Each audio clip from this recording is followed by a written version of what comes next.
नमस्कार। इन लाइव में आपका स्वागत है। बांकीपुर उपचुनाव जीतने के बाद प्रशांत किशोर के जनसुराज ने अब आगामी रणनीति पर काम शुरू कर दिया है। पीके फिर से बिहार यात्रा पर निकलने वाले हैं। इसके साथ ही जनसुराज ने बिहार में होने वाले आगामी चुनावों की तैयारी भी शुरू कर दी है। इससे पहले भी विधान परिषद के चुनाव में पीके की पार्टी अपनी ताकत दिखा चुकी है। इसके अलावा बिहार पंचायत चुनाव में भी जनसुराज सभी जगहों पर अपना कैंडिडेट लड़ाएगी। जनसुराज के प्रदेश अध्यक्ष मनोज भारती ने कहा है कि अगले महीने होने वाले कार्यकारिणी की बैठक में अंतिम मोहर लगने के बाद विधिवत इन फैसलों की घोषणा की जाएगी। रिपोर्ट्स के मुताबिक मनोज भारती ने पटना में जनसुराज कार्यालय में कार्यकर्ताओं से पार्टी की आगामी योजनाओं के बारे में जानकारी दी। उनका कहना है कि अक्टूबर 2026 से पूरे बिहार में जनसुराज का व्यापक सदस्यता अभियान चलाया जाएगा।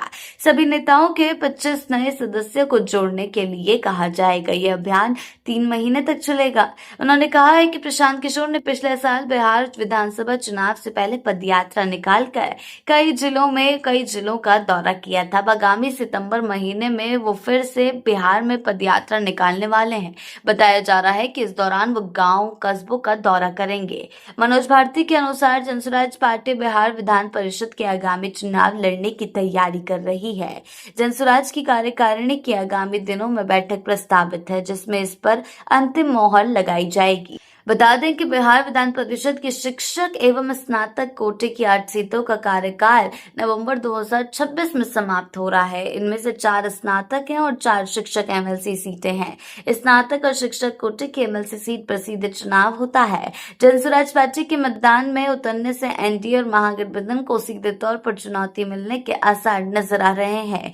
जिन एमएलसी सीटों पर नवंबर महीने तक चुनाव प्रस्तावित है, उनमें पटना स्नातक, पटना शिक्षक, दरभंगा स्नातक, दरभंगा शिक्षक, तिरहुत स्नातक, तिरहुत शिक्षक, कोसी स्नातक और सारण शिक्षक सीटें शामिल है। इनमें से 3 पर एनडीए, 2 पर महागठबंधन और 3 सीटों पर निर्दलीय एमएलसी हैं।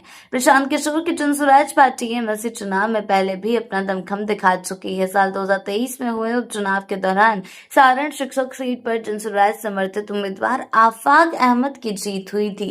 कद्दावर वामपंथी शिक्षक नेता केदार पांडे के निधन से ये सीट खाली हुई थी। उपचुनाव में सीपीआई ने केदार पांडे के बेटे आनंद पुष्कर को उतारा था।